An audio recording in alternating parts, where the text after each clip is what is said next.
News super one, सत्याचा बुलंद आवाज। अशाच ताज्या महत्त्वपूर्ण घडामोडी बघण्यासाठी सबस्क्राइब करा न्यूज सुपर वन।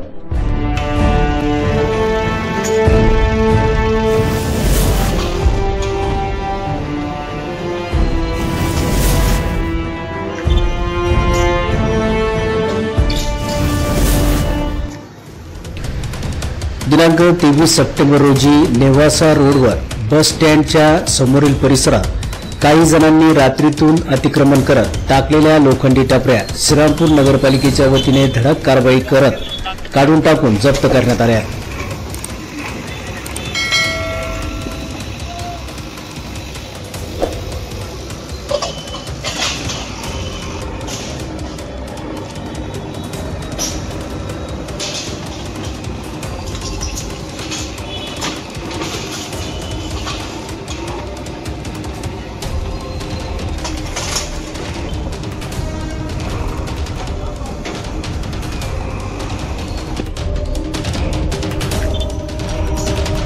पालिकेच्या वतीने सदरील लोकांवर गुन्हा दाखल करण्यात येत असल्याची माहिती मिळते आहे। सदरील कारवाई प्रांताधिकारी किरण सावंत पाटील, मुख्याधिकारी मच्छिंद्र घोलक, पोलीस निरीक्षक नितीन देशमुख यांच्या आदेशानुसार नगर अभियंता गवळी, अतिक्रमण विभाग प्रमुख संजय शेळके, लक्ष्मण लबडे, प्रशांत जगदने, अमोल दांडगे, राम शेळके, सुनील केदारे, सिद्धार्थ साळवे, राजू कांबळे, संदीप डगळे यांनी केली असल्याची माहिती मिळाली आहे।